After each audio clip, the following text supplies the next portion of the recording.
సార్లు చూస్తారండి. నేను సర్దాను, 4 జతలు బట్టలు పెట్టాను, మీ నైట్ ప్యాంట్స్ పెట్టాను, మీ ఇన్నర్స్ పెట్టాను, shaving kit, shampoo, brush, paste అన్ని పెట్టాను. అన్ని షార్ట్స్ కూడా పెట్టానండి, ఇక్కడే ఉన్నది. అయితే రేపు వాడికి గేమ్ ఉంది, తీసుకెళ్తావు కదా? నేను తీసుకెళ్తానండి, పిల్లలు నేను చూసుకుంటా కదా. మీరు వెళ్ళరండి, మీరు హ్యాపీగా మీ ట్రిప్ రండి. ఫ్లైట్ 5ంటికి కదరా, ఇప్పుడు 1 అయింది, మనం 2ంటికి బయలుదేరితే సరిపోద్ది. మిగతా వాళ్ళంతా రెడీయా? మరి అక్కడ ఏర్పాట్లు ఏంటి? కాల్ సెట్ కదా, ఇంకేంటి నైట్ అయితే రచ్చ రంబోలానే మరి అని. సరే మరి నేను బయలుదేరుతున్నానే, నువ్వు పిల్లలు జాగ్రత్త. సరేనండి, నేను అంతా మేనేజ్ చేసుకుంటాను. అసలే మీ ఫ్రెండ్స్ అందరూ చాలా ఇయర్స్ తర్వాత కలుస్తున్నారు. ట్రిప్ బాగా ఎంజాయ్ చేయండి, ఫుల్ ఎంజాయ్ చేసేయండి. Happy journey. ఏమైంది? 3 అయ్యో సమ్మె ఉంది.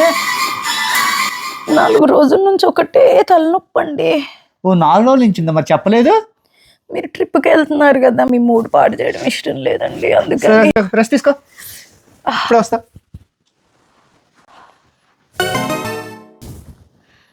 ట్రిప్ క్యాన్సిల్ చేస్తాడు అనుకుంటా, లేదంటే పిల్లల్ని నన్ను వదిలేసి ట్రిప్కి పోతాడా ఫ్రెండ్స్తో.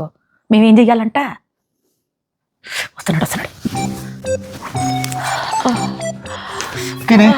ఓకేనా? మీరు నా వల్ల పాపం ట్రిప్ క్యాన్సిల్ చేసుకుంటున్నారండి. అదేం లేదే, నేను 9 కాల్ చేశాను, వచ్చి చూసుకుంటామన్నారు. ఫ్రెండ్స్ ఎయిర్పోర్ట్ లో వెయిట్ చేస్తున్నారు. మరి నేను బయలుదేరినా.